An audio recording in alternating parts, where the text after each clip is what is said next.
पतरातू की खूबसूरत घाटियों से होते हुए और कुदरत के इस करिश्मे को देखते हुए अब हम प्रवेश करने वाले हैं हरिहरपुर गांव में।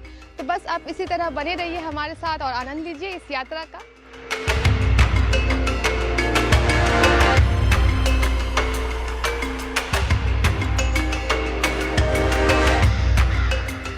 हरिहरपुर सिर्फ एक नाम नहीं, मिट्टी पर गिरती नंगे पांवों की ध्वनि है। किसी दहलीज पर पसरी सुनहरी धूप की आभा है और हवा में उड़ती बच्चों की हंसी इस गांव का पिटारा है। गांव की पतली गलियों में धूल उठती है जैसे किसी पुरानी कहानी के पन्ने हवा में पलटते हों। नन्हे पांव कंचों के पीछे भागते हैं, कभी हंसते कभी रूठते, जैसे छोटी छोटी खुशियां जमीन पर चमक रही हो।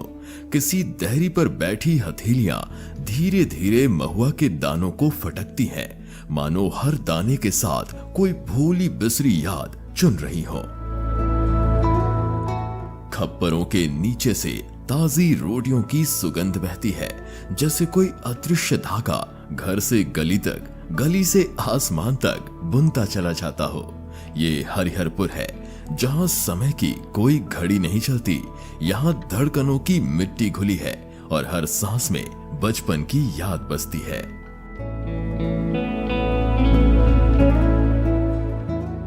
धूल भरी पगडंडियों पर बसा ये गांव, जहां हर आंगन में बकरियों की घंटी किसी धुन सी गूंजती है। यहाँ पशुपालन केवल आजीविका का साधन नहीं, बल्कि पीढ़ियों से बहती जीवन धारा है। अधिकांश ग्रामीण अपने सीमित साधनों के बीच बकरियां पालते हैं, परंतु उचित आश्रय के अभाव में ये निरीह प्राणी मौसम की मार सहते हैं। जाड़े की ठंडी हवा से लेकर गर्मी की तपिश तक यदि सरकार द्वारा ठोस और टिकाऊ पशु आश्रय उपलब्ध कराए जाएं, तो न केवल इन जानवरों का स्वास्थ्य सुधरेगा, बल्कि गांव की आर्थिक रीढ़ भी और सुदृढ़ होगी। हम लोग एक सामूहिक परिवार में रहते हैं, जिसमें बकरी पालन एक हमारा व्यवसायिक कार्य है, जिससे हमारे घर की आर्थिक स्थिति सुचारू रूप से चलती है। अभी हमारे पास 42 बकरी है। हमारी आर्थिक स्थिति में सुधार आई है, जिसके वजह से बच्चे लोग को स्कूल तरह तरह की मतलब एक निजी स्तर में बदलाव आया है पहले के मुकाबले। अब से एक बकरी पे मिल जाता है 4 से 5 हज़ार नॉर्मली। शेड हम लोग को नहीं मिला है, सरकारी सुविधा हम लोग अपने घर में ही रखते हैं एक जगह में, जिसके वजह से रखने में थोड़ी तकलीफ है।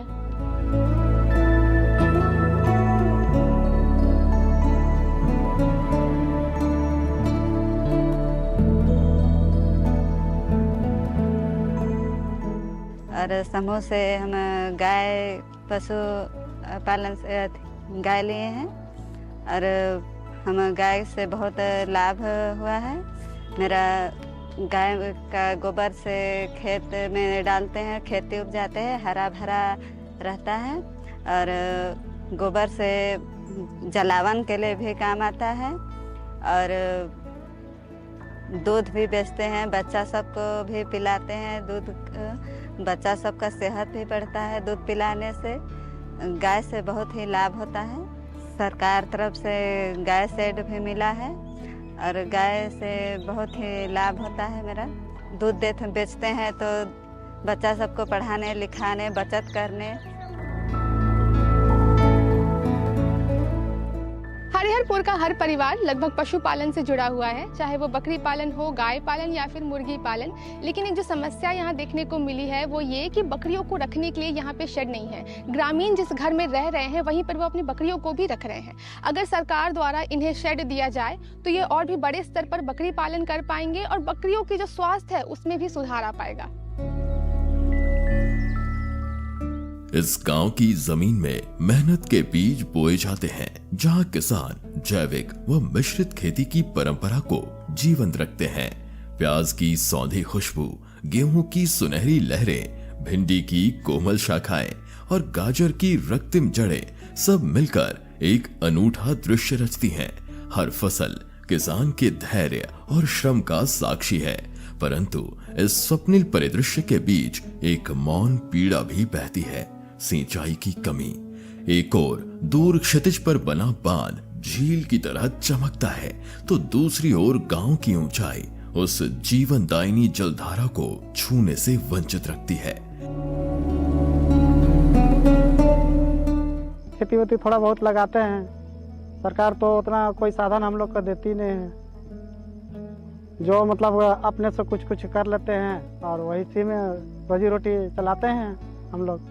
थोड़ा बहुत सब्जी लगा लिए, थोड़ा बहुत गेहूँ लगा लेते हैं, धान उन थोड़ा बहुत लगा लेते हैं।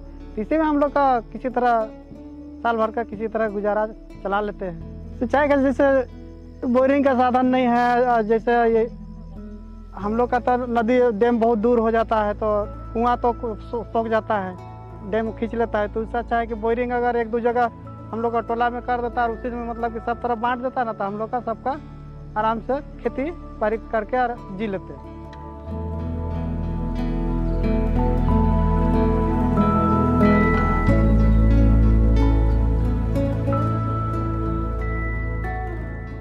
जल आपूर्ति की ये बाधा गांव के किसानों की निरंतरता और उत्पादन क्षमता को गहराई से प्रभावित करती है।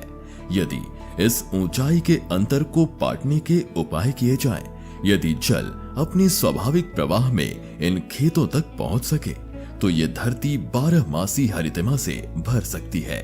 मेहनतकश हाथों को तब वह संबल मिलेगा जिसकी उन्हें बरसों से प्रतीक्षा है, और गांव की मिट्टी जो अब तक प्यास से तप रही है, नमी से महक उठेगी।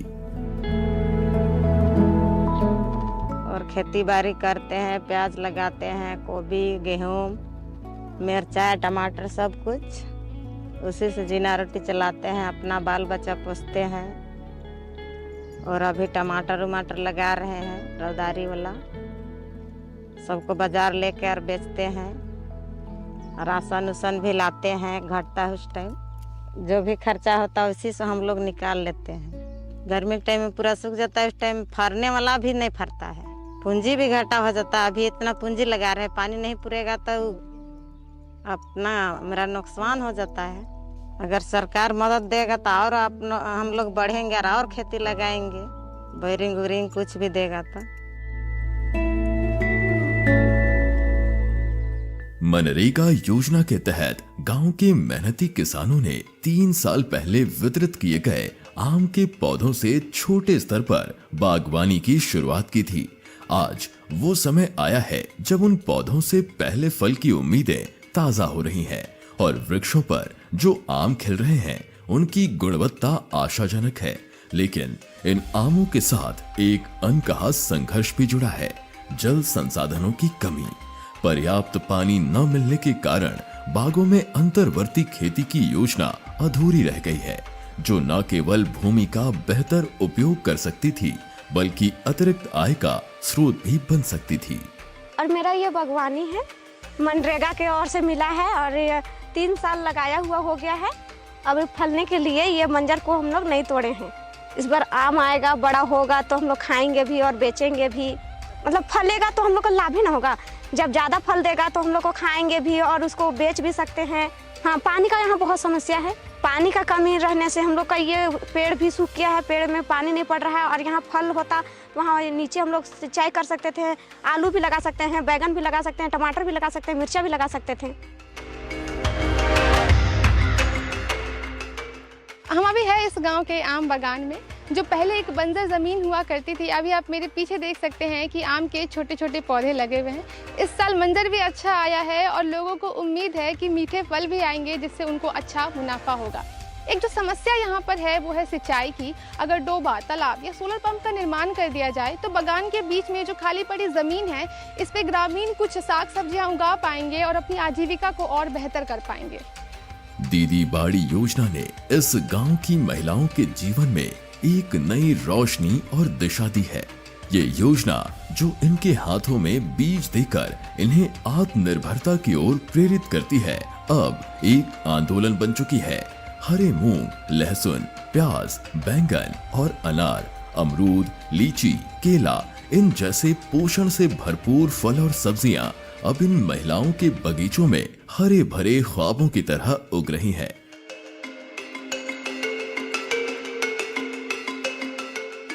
बड़ी दीदी से मेरा मिला है बीज, जो बीज को मैं लगाई हूँ। जैसे मूंग का बीज मिला, वो मूंग का बीज को मैं बोई हूँ। बोने के बाद ये छोटा छोटा पौधा जो है ये निकल गया है।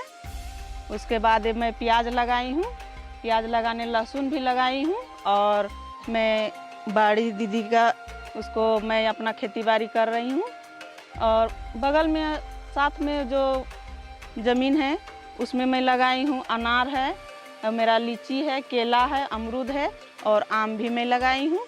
इससे जो फल हमको मिलती है उस फल को मैं खाती हूँ और अपने घर में पौष्टिक आहार बच्चों को खिलाती हूँ, जिससे मुझे ये दवा डाला हुआ रहता है उसे वो चीज़ हमको नहीं मिलता है। और इससे अपने से जो मैं उपजाती हूँ उसको अच्छी तरह से पौष्टिक आहार को घर में मैं सेवन करती हूँ।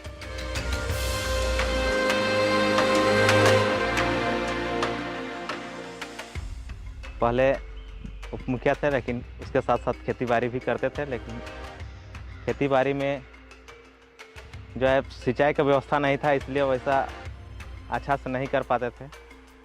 अब जो है प्रधानमंत्री कुसुम योजना के अंतर्गत सोलर सिंचाई सेट मिला है। इससे समय पर जो है सिंचाई कर पाते हैं और अधिक क्षेत्रों में जो है खेती लगा रहे हैं। अभी गर्मी के सीज़न में थोड़ा पानी कम हो जाता है, जिसके कारण कम गर्मी में खेती लगा है। खेती बाड़ी करके जो है अभी आमदनी अच्छे होने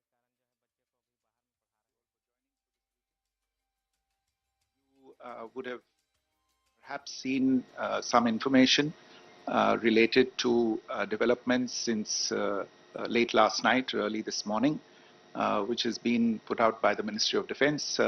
Just in case it has been missed, I will request Colonel Sophia Qureshi and Wing Commander Vyomika Singh to just update you and fill you in on the details.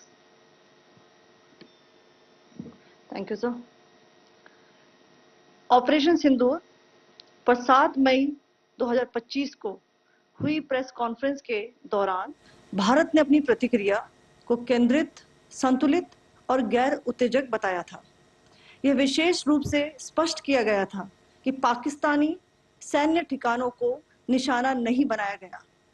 साथ ही दोहराया गया कि भारत में किसी भी सैन्य लक्ष्य पर हमले का उचित जवाब दिया जाएगा।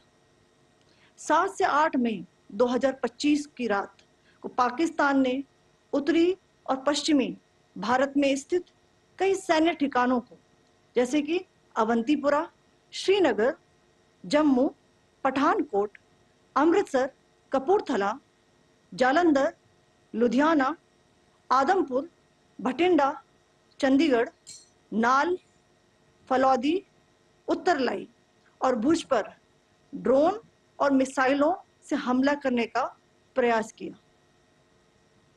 इन हमलों को इंटीग्रेटेड काउंटर यूएएस ग्रिड और वायु रक्षा प्रणालियों द्वारा निष्क्रिय कर दिया गया। इन हमलों का मलबा कई स्थानों से बरामद हुआ, जो कि पाकिस्तानी हमलों का प्रमाण है। On the night of 7th May 2025, Pakistan attempted to engage a number of military targets in northern and western India using drones and missiles. These places included Avantipura, Srinagar, Jammu, Pathankot, Amritsar, Kapurthala, Nal, Jalandhar, Ludhiana, Adampur, Bhatinda, Chandigarh, Falodi, Uttarlai, and Bhuj. These were neutralized by the integrated counter unmanned aerial system and other air defense systems. The debris of these attacks is now being recovered from a number of locations that prove the Pakistani attacks. आज सुबह भारतीय सशस्त्र बलों ने पाकिस्तान के कई स्थानों पर वायु रक्षा रडार और प्रणालियों को निशाना बनाया। भारत की प्रतिक्रिया समान क्षेत्र में समान तीव्रता के साथ की गई। यह विश्वसनीय रूप से ज्ञात हुआ कि लाहौर में स्थित एक वायु रक्षा प्रणाली को निष्क्रिय कर दिया गया। Today morning, Indian Armed Forces targeted air defense radars and systems at a number of locations in Pakistan. Indian response has been in the same domain with the same intensity as Pakistan. It has been reliably learnt that an air defense system at Lahore has been neutralized. Pakistan ने नियंत्रण रेखा पर आकरण गोलीबारी की तीव्रता बढ़ा दी है, जिसमें कुपवाड़ा, बारामूला, उरी, पुंछ, मेंढर और राजौरी क्षेत्रों में मोर्टार और भारी तोपखाने का इस्तेमाल किया जा रहा है. Pakistan has increased the intensity of its unprovoked firing across the line of control using mortar and heavy calibre artilleries in areas in Kupwara, Baramulla, Uri, Poonch, Mendhar and Rajouri sectors in Jammu and Kashmir. 16 innocent lives have been lost, including 3 women and 5 children, due to the Pakistani firing. Here too, India was compelled to respond to bring mortar and artillery fire from Pakistan to a halt. Indian Armed Forces reiterate their commitment to non-escalation, provided it is respected by the Pakistan military. Jai Hind.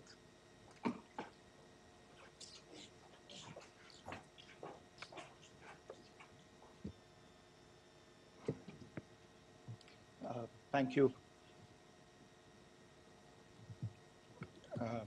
Friends, this is, as I said, further to the briefing that was provided yesterday and some of the updates that have been just provided by Colonel Qureshi and Wing Commander Singh. I thought that we would just put some of the aspects related to the events that started on 22nd April with the barbaric terror attack in Pahalgam into further context, because there is a certain amount of commentary that has happened with regard to the events since then. And more than the commentary, there has been a lot of disinformation that has been directed at us from across the border. So a few things that I would like you to keep in mind. First of all, there is mention on all sides of escalation. I think the first point that you have to keep in mind is the attack of 22nd April in Pahalgam is the original escalation. ये जो सिलसिला है जो हम देख रहे हैं आज की घटनाओं को लेके, ये 22 अप्रैल के पहलगाम के हमले से शुरू हुआ है. एस्केलेशन वहां पे हुआ है और उस एस्केलेशन का जवाब भारतीय सेना ने, भारतीय फौज ने कल अपने एक्शन से दिया है.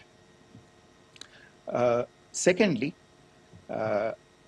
I want to invite your attention to the involvement of the group calling itself the Resistance Front in these attacks. I pointed this out yesterday that this is a group that is a known front for the well-known Pakistan-based terrorist organization, Lashkar-e-Taiba. The group has been reported earlier. I mentioned to you about the Indian authorities providing information to the UN 1267 Sanctions Monitoring Committee. And in fact, we are going to be meeting with the team again very soon, and we will be providing an update to the information that we have provided earlier. But what is interesting, दिलचस्प बात यह है कि संयुक्त राष्ट्र की सुरक्षा समिति में जब पहलगाम के हमले को लेके एक प्रेस वक्तव्य जारी करने की बात चल रही थी, तो आप सोचिए किस देश ने टीआरएफ का, द रेजिस्टेंस फ्रंट का उसमें मेंशन किया जाना, उसको अपोज किया, पाकिस्तान ने.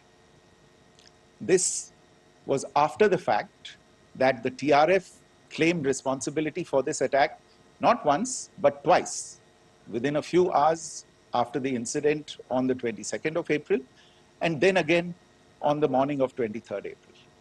And it is perhaps only after the full gravity of the incident was realized by its masters and handlers across the border, that it was managed to back off from this claim. Obviously, that retraction doesn't convince anybody. तीसरी चीज जो मैं आपसे कहना चाह रहा था, और कर्नल कुरैशी और विंग कमांडर सिंह ने कल भी बड़े स्पष्ट शब्दों में और आज भी आपसे ये बात साझा की है। जो भारतीय रिस्पॉन्स है वो नॉन एस्केलेटरी है, प्रिसाइज है, सटीक है, मेजर्ड है और कंसिडर्ड है। Our intention has not been to escalate matters. We are only responding to the original escalation, as I said, and our response has been targeted, precise, controlled and measured. Only no military targets have been selected. Only terrorist infrastructure in Pakistan has been hit. Now, there are, as I said, a number of issues that have been raised in commentaries, and there's a lot of, as I said, unfounded disinformation and fabrication that has come from across the border. And I would just like to use this opportunity to set the record straight on some of these issues. The first of these is Pakistan trying to wash its hands off any and all involvement with terrorism. I think the Pakistani information minister said there are no terrorists in Pakistan. And I think he was challenged on that in the television program that he was appearing on. But even if I partially repeat myself from yesterday, I think Pakistan's reputation as the epicenter of global terrorism is rooted in a number of instances where concrete evidence is available, not just to India, but to governments and authorities and agencies around the world. There are several terrorist attacks around the world where Pakistani fingerprints have been found. I don't need to belabor the point with regard to this audience about where Osama bin Laden was found and who called him a martyr. Pakistan has also for decades pursued cross-border terrorism into India with impunity. And as I said yesterday also, in order to deliberately mislead the international community, they claimed that the terrorist Sajid Mir was dead. They came under pressure, and Sajid Mir was then brought back to life, arrested, and is now apparently in Pakistani custody. Pakistan is also home to a very large number of UN proscribed as well as UN proscribed terrorists, as well as terrorists proscribed by a number of other governments in the world, including, of course, the Lashkar-e-Taiba and the Jaish-e-Mohammed, as well as their leaders, Masood Azhar and Hafiz Mohammed Saeed. आपने देखा होगा हाल ही में पिछले कुछ दिनों में पाकिस्तान के रक्षा मंत्री और उनके पूर्व विदेश मंत्री दोनों ने इस बात को माना है कि पाकिस्तान का ऐसे ग्रुप्स के साथ जो रिश्ता है वो क्या रहा है. Both the defense minister and the former foreign minister of Pakistan, I think they've done a more eloquent job of this than I could ever do in terms of describing their country's implication in international terrorism and their involvement in housing these kinds of groups. दूसरा जो विषय है वो है पाकिस्तान का जो एक दावा है कि एक इंटरनेशनल impartial investigation होना चाहिए, एक joint investigative committee होनी चाहिए. These calls for jointly investigating this heinous and barbaric attack in Pahalgam. Again, I think you know the history well on this. You know the track record well, and it is not a bright track record insofar as Pakistan is concerned. In fact, in the pursuit of justice for the victims of multiple terrorist attacks, whether it be Mumbai in 2008, in Pathankot in 2016, or many others. But in particular for these two attacks, India had offered to cooperate. India provided forensic evidence and urged Pakistan to bring the perpetrators of these attacks to justice. We, in particular, with regard to the Mumbai attacks of 2008, where a Pakistani Lashkar-e-Taiba terrorist was captured alive, India provided extensive information and evidence related to the involvement of Pakistani terrorists in this attack. Cases were registered, but you are all aware that these cases have not progressed, despite the formation of judicial teams, etc. And Pakistan has consistently stonewalled all efforts to move the investigation along. In fact, with regard to the Pathankot attack as well, a joint investigative team was formed. We gave access, unprecedented access, I should say, to Pakistani team to the site of the attack. Details of call records data and DNA, etc., were shared with Pakistan. We had shared with them details related that we had been able to access to the addresses of terrorists. We presented evidence against the office bearers of Jaish-e-Mohammed who had conspired in the attack, and the handlers of the terrorists who facilitated them and guided them in. But there has been no movement on this. So in all of this, I think the experience has not been positive, and it certainly doesn't give us the confidence now to take at face value Pakistani assertions of wishing to participate in a joint investigation. These are just delaying tactics. These are just stonewalling tactics. And in fact, there is reason to believe that Pakistan uses the evidence that we provide only to cover its tracks and, in fact, defend the terrorists who we are looking for and obstruct the path of investigation. A third point that I wanted to address was the claim that only civilians were killed in the strikes on the 7th of May. We have made the point very clearly that all attacks on the morning of 7th May were against carefully selected terrorist infrastructure, terrorist targets. It is not clear to us, in fact, seeing some of the coverage of the after effects of these strikes, including the funerals for the terrorists that are held yesterday. I think a lot of you have seen the reports and the coverage on media.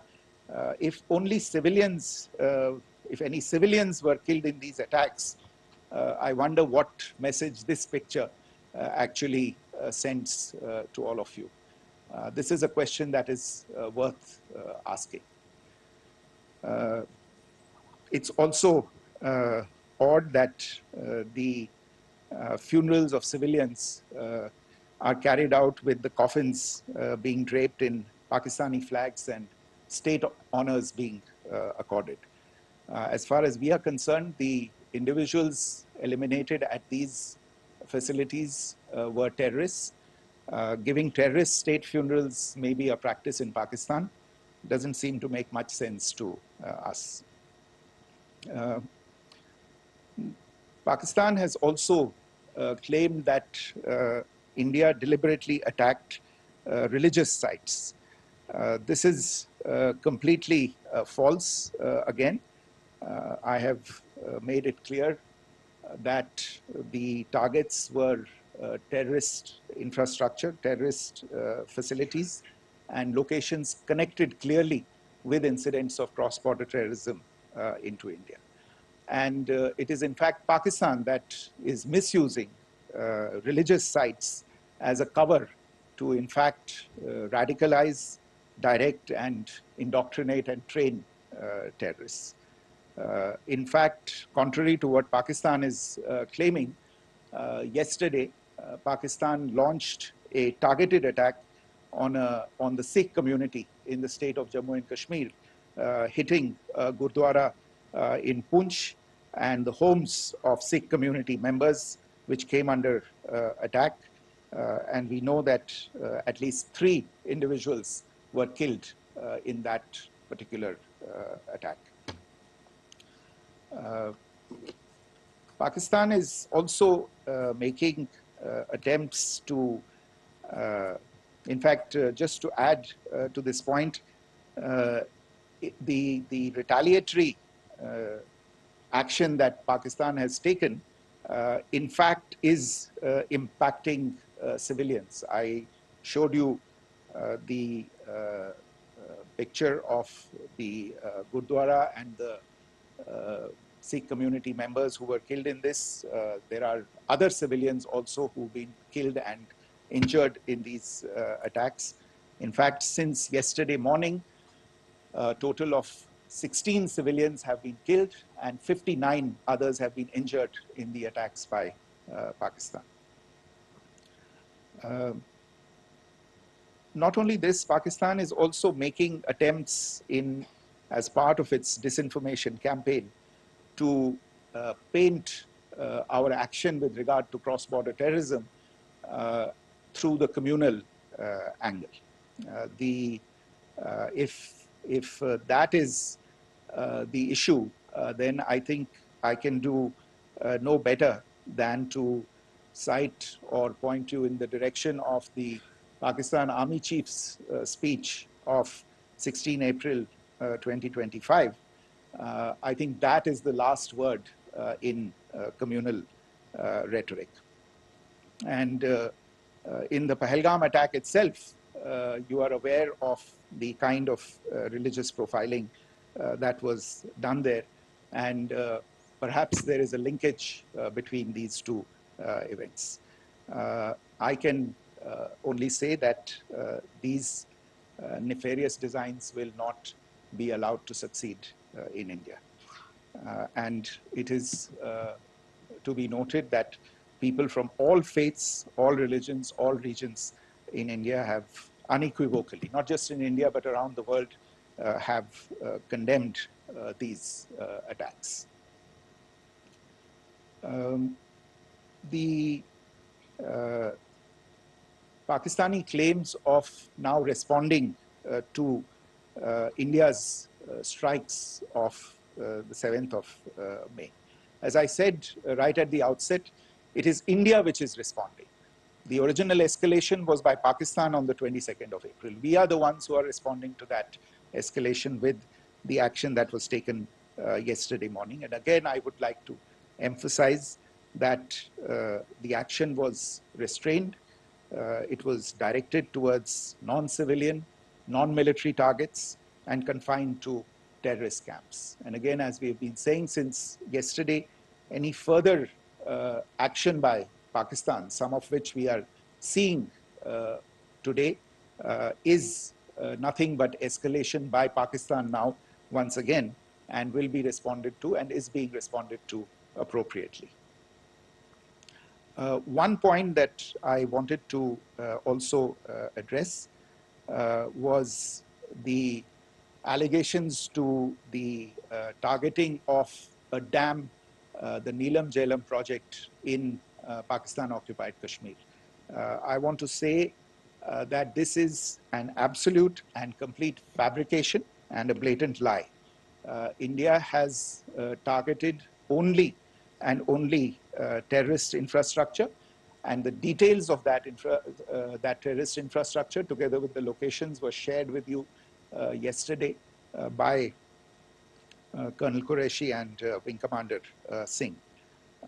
I should note that if this kind of a claim is a pretext for targeting Indian infrastructure of a similar nature, Pakistan will be entirely responsible for the consequences that will undoubtedly follow.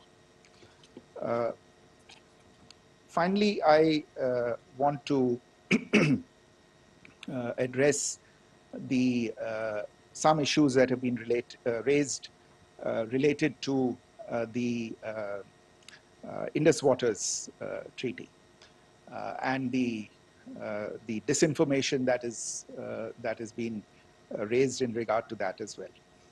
The fact is that there have been fundamental changes in the circumstances in which the Indus Waters Treaty was concluded, and they call for a reassessment of the obligations under the treaty.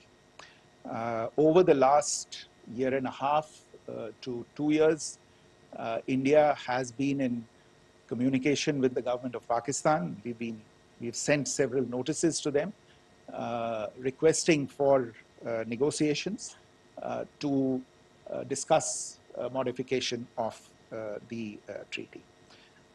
India has for 6+ decades now honored the treaty, even during periods when Pakistan imposed multiple wars on us, and even when relations were adversarial. Pakistan is the one that has been acting in violation of the treaty, deliberately creating legal roadblocks in India exercising its legitimate rights on the Western rivers. Any projects that India sought to build on the Eastern rivers, and even on the Western rivers, which we are allowed to by the treaty, were always challenged by Pakistan, thereby hampering our rights to utilize our legitimate waters under the treaty. In fact, if you see, the preamble of the treaty itself states that the treaty was concluded in a spirit of goodwill and friendship. Mark those words, concluded in a spirit of goodwill and friendship. ये भारत का धैर्य और भारत की सहनशीलता है जो 65 साल से हम इतनी प्रोवोकेशन के बावजूद इस ट्रीटी को निभा रहे हैं. However, as has been made clear earlier as well, Pakistan has not responded to our requests to enter into negotiations for a reassessment of the obligations under the treaty. A number of conditions have changed. This is a treaty that was based on the engineering techniques of the 50s and the 60s. We are living through the first quarter of the 21st century. Technological changes and technological advancements have to be taken into account. There are demographic changes. There are climate changes that have taken place. There is the imperative of clean energy. And of course, the terrorism that Pakistan has wreaked in the state of Jammu and Kashmir itself has hampered India's ability to exercise its rights under the treaty. Pakistan's persistent refusal to respond to our requests to enter into government-to-government negotiations on the modification of the treaty is, in a sense, itself a violation of the treaty. And therefore, India has taken the step of putting the treaty in abeyance until Pakistan abjures irrevocably its support for cross-border terrorism. Maybe I'll stop there. I mentioned earlier yesterday as well that this is an evolving situation. I would therefore ask all of you to be considerate and restrained It will not be possible for us or my colleagues from the armed forces to share operational details at this point in time. Beyond that, if you have any questions, may I have time for only a few, and I'll try to answer those questions. Okay, I give the floor to Rishabh. On Secretary, good evening. This is Rishabh from Times Now. I just wanted to understand, as per the press release that has been released earlier today, it says that we have successfully hit at the air defense of Lahore. Does it give our forces a better chances if in case of further escalation? And are there other air defense places as well at strategic location that were targeted? Rishabh, you are violating the first rule that I set out at the end of my remarks. The press release that has been issued by the Ministry of Defense today speaks for itself. It is related to operational matters. It's been released by the Ministry of Defense. As more information becomes available, it will be released at the appropriate time. Once again, please don't go into operational details at this point in time, because this is a constantly evolving situation. Yeah, go ahead. Foreign Secretary Smita Sharma, just wanted to ask, the Pakistani Minister Ishaq Dar in an interview has claimed that the national security advisors of India and Pakistan have spoken to each other, if you could confirm or deny, and is complete severance of diplomatic ties with Pakistan also on the table? I have no information with regard to contacts between the two national security advisors. Insofar as diplomatic relations are concerned, you've seen the steps that were announced in response to the following the meeting of the Cabinet Committee on Security on the 23rd of April. There are no further steps that are under consideration at this moment in time. Here, go ahead. Foreign secretary, मेरा नाम मनीष है, मैं TV9 Bharatvarsh से हूं, और आपने खुद ही बताया कि कितना मिस इन्फॉर्मेशन क्रॉस बॉर्डर से आ रहा है, बल्कि ऐसा लग रहा है जैसे पाकिस्तान के प्राइम मिनिस्टर और डिफेंस मिनिस्टर तक भी प्रोपेगेंडा करने में मिस इन्फॉर्मेशन में आ गए हैं। वो कई बार तो ये तक दावा करते हैं कि हम 3 राफेल हमने गिरा दिया, इतने हमने मिग गिरा दिए, और जब उनसे पूछा जाता है तो वो कहते हैं कि सोशल मीडिया में हमने ये सब चीज़ें देखी थी। तो अगर आधिकारिक तौर पर अगर आप कुछ कह सकें इस पर, ताकि उन्हें भी समझ में आए कि इस तरह के प्रोपेगेंडा नहीं चलने वाला है। देखिए, जब सही समय होगा तो आधिकारिक तौर पे इसके बारे में सूचना दी जाएगी, लेकिन जो आपका प्रश्न है कि प्रधानमंत्री और उप प्रधानमंत्री और विदेश मंत्री, उनके रक्षा मंत्री इस तरह की बातें कर रहे हैं, तो इसमें अचरज की कोई बात नहीं है।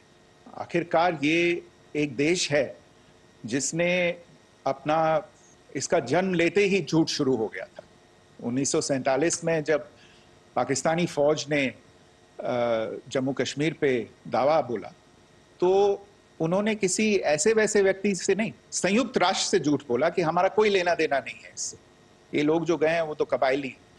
वो तो जब हमारी फौज वहाँ पे पहुंची और UN के लोग, संयुक्त राष्ट्र के लोग खुद वहाँ पे पहुंचे, उन्होंने देखा कि वहाँ तो पाकिस्तानी फौज घुसपैठ करके आ गई है, उसके बाद पाकिस्तान को मुंह की देखनी पड़ी और उनको मानना पड़ा कि हाँ, उनकी फौज वहाँ पे कुछ समय से पड़ी हुई है। तो ये जो यात्रा है एक तरह से 75 साल पहले शुरू हो चुकी है, तो I am not surprised that this kind of disinformation is being indulged in. या सिद्धांत। So Siddhant from Beyond. Sir, we have seen a lot of negative comments coming from the Pakistani military of escalation. If tomorrow there is an escalation, there are strikes, we know one attempt has been thwarted, what will be the Indian response to those attempts of creating more escalation? Because it is looking like it's going towards more escalation. And my second question is, are any other world powers, essentially the P5 countries, the West Asian countries, reaching out to de-escalate the current situation? Look, on escalation, we've already made our stance clear. I mean, there are two basic points. First of all, it is Pakistan that escalated on the 22nd of April. We are only responding to that escalation. And then what we have said yesterday and what my colleagues have said today, that now, if there is an attempt at further escalation by Pakistan, it will be responded to in an appropriate domain. And therefore, the choice is entirely that of Pakistan to make. As to your second question, I don't think I can do better than to point you in the direction of the statements that are being made from practically every chancellery in the world and the sentiment that they are carrying. That sentiment essentially, and for the major portion, is support for the government of India in the context of the condemnation of the terrorist attack in Pahalgam on the 22nd of April. There is wide recognition of the government of India's right to respond to these attacks in self-defense, and of course, a desire to ensure that there is not further escalation. I think these statements speak for themselves. Yeah. Sir, this is Mausami from India Today. Now, in the all-party meeting, we have learned that the defense minister has said that, in the Operation Sindoor, almost 100 terrorists were killed.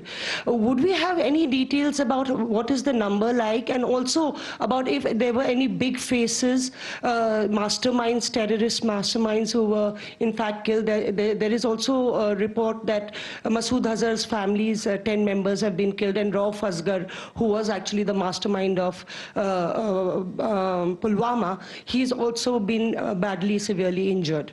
I don't have information at this point in time to share with you on these issues. But as I said, I think, there is so much information out there on television, in the news media, in social media, that it sometimes looks like a long time has passed since this. Please understand that slightly over 36 hours only have passed since this operation was undertaken. Let us have some patience. Information will come out and will be shared in due time. Shruti. Thank you, Foreign Secretary. Shruti Ranjan from Bloomberg. Sir, could you give us any understanding whether India has moved the IMF or the World Bank to kind of, sensitize them about the the bailout that Pakistan has, and the kind of stuff that the Pakistan government is doing?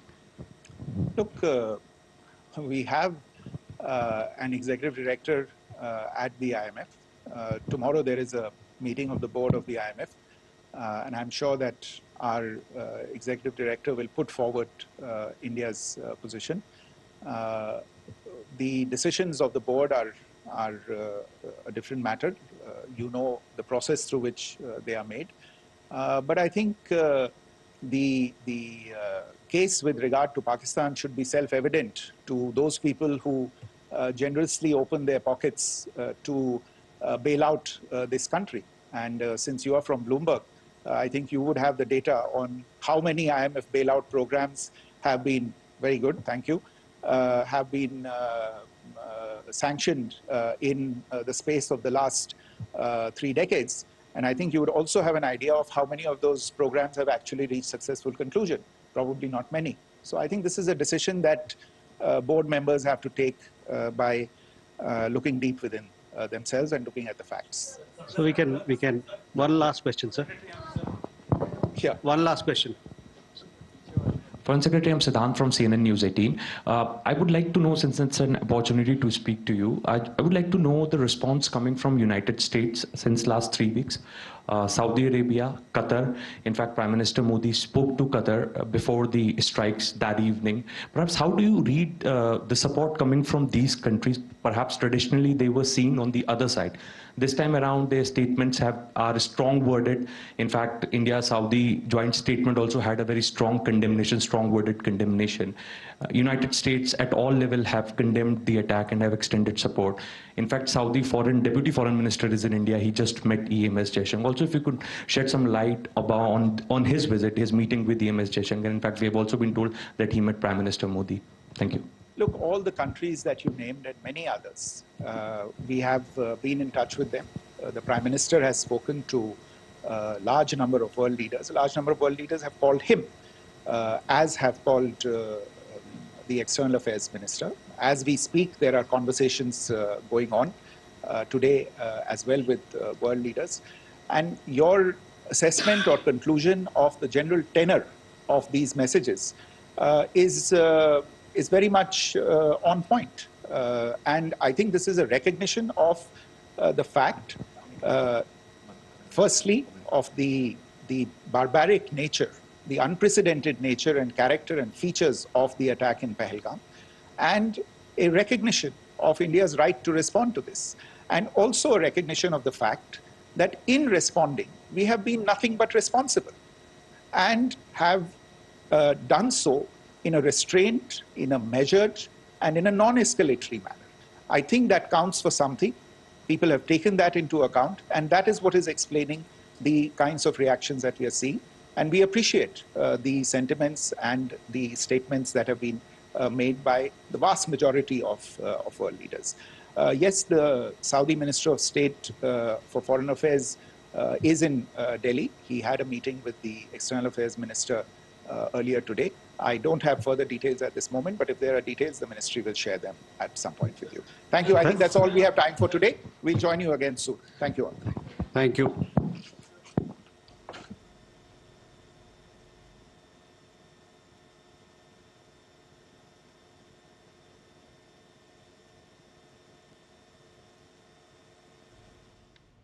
तो विदेश मंत्रालय की तरफ से ये अहम press वार्ता आप देख रहे थे, जिसमें कि विदेश मंत्रालय ने पाकिस्तान हमले के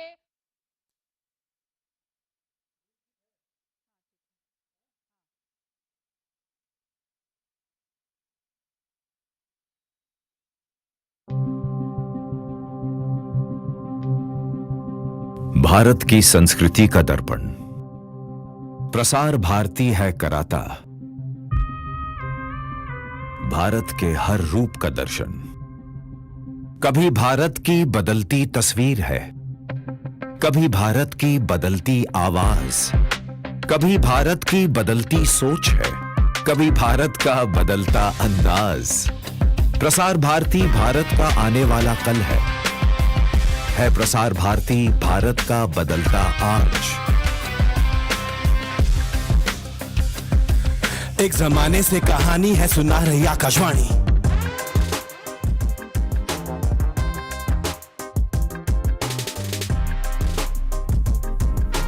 कान लगे होते थे, दिल लगा होता था, बस आवाज सुन भारत हंसता था रोता। जो कहानियां हम सुनते आए देखते आए, अब वही वैसी ही कहानी सुनाएगा डिजिटल।